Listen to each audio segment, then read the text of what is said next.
हर हर महादेव। स्वागत है सभी भक्तों का शिव पुराण की इस पावन कथा में।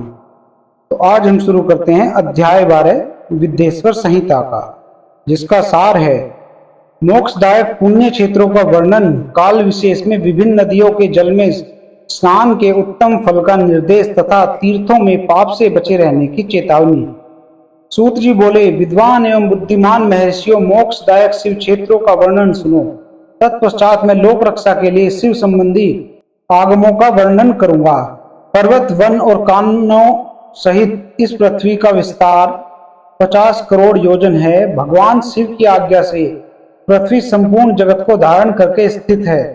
भगवान शिव ने भूतल पर विभिन्न स्थानों में वहां के निवासियों को कृपा पूर्वक मोक्ष देने के लिए शिव क्षेत्र का निर्माण किया है।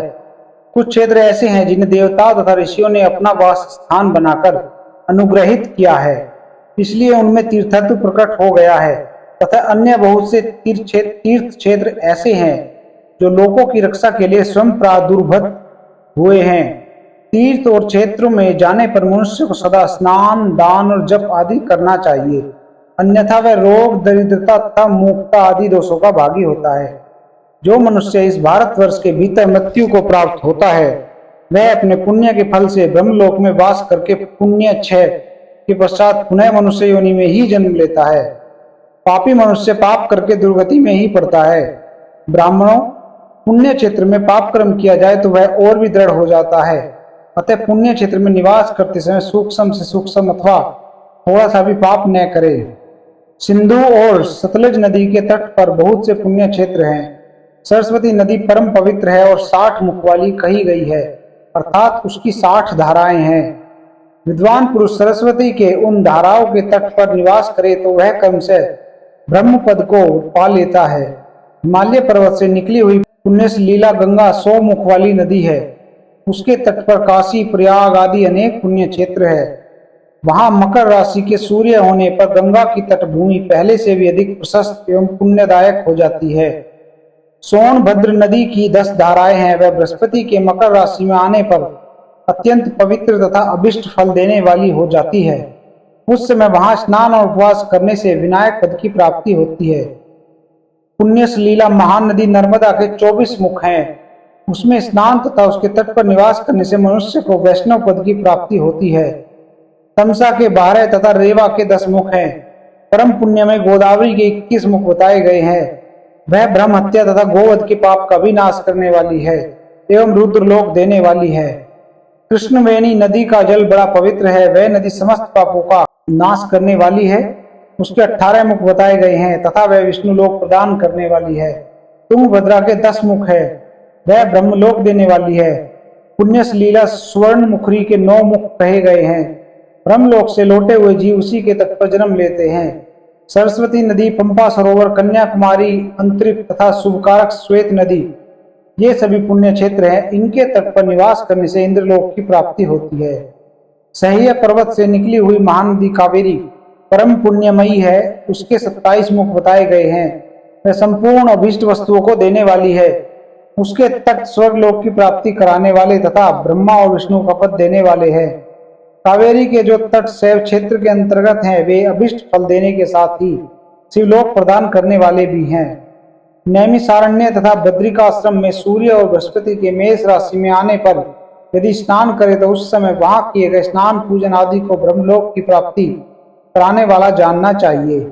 सिंह और कर्क राशि में सूर्य की संक्रांति होने पर सिंधु नदी में किया हुआ स्नान तथा केदार तीर्थ के जल का पान एवं स्नान ज्ञानदायक माना गया है।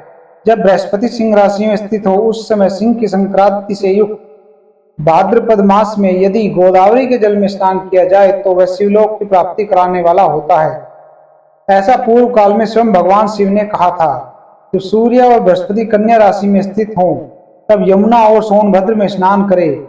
वह स्नान धर्मराज तथा गणेश जी के लोक में महान भोग प्रदान करने वाला होता है।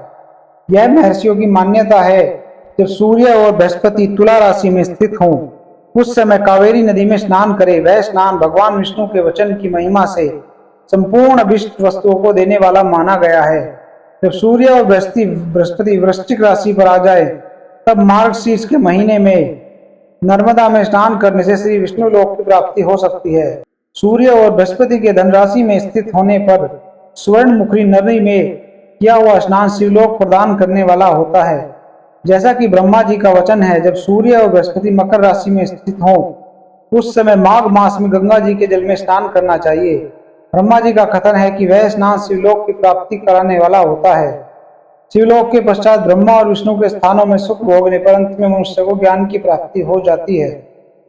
माघ मास में तथा सूर्य के कुंभ राशि में स्थित होने पर फागुन मास में गंगा जी के तट पर किया हुआ श्राद्ध, पिंडदान अथवा तिलोक दान पिता और नाना दोनों कुलों के पितरों को अनेक पीढ़ियों का उद्धार करने वाला माना गया है।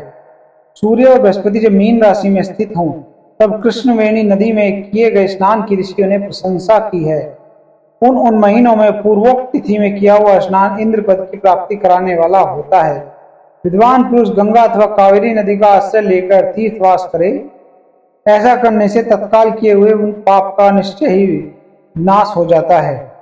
रुद्रलोक प्रदान करने वाले बहुत से क्षेत्र हैं। ताम्रपर्णी और वेगवती ये दोनों नदियां ब्रह्मलोक की प्राप्ति रूप फल देने वाली है। इन दोनों के तट पर कितने ही स्वर्गदायक क्षेत्र हैं। इन दोनों के मध्य में बहुत से पुण्य पद क्षेत्र हैं। वहां निवास करने वाला विद्वान पुरुष वैसे फल का भागी होता है। सदाचार, उत्तम वृत्ति तथा सद्भावना के साथ मन में दया भाव रखते हुए विद्वान पुरुष को तीर्थ में निवास करना चाहिए, अन्यथा उसका फल नहीं मिलता। पुण्य क्षेत्र में किया हुआ थोड़ा सा पुण्य भी अनेक प्रकार से वृद्धि को प्राप्त होता है तथा वहां किया हुआ छोटा सा पाप भी महान हो जाता है। यदि पुण्य क्षेत्र में रहकर ही जीवन बिताने का निश्चय हो तो उस पुण्य संकल्प से उसका पहले का सारा पाप तत्काल नष्ट हो जाएगा, क्योंकि पुण्य को ऐश्वर्यदायक कहा गया है।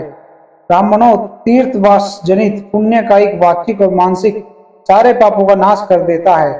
तीर्थ में किया हुआ मानसिक पाप वज्रलेप हो जाता है, वह कई कल्पों तक पीछा नहीं छोड़ता। वैसा पाप केवल ध्यान से ही नष्ट होता है, अन्यथा नहीं।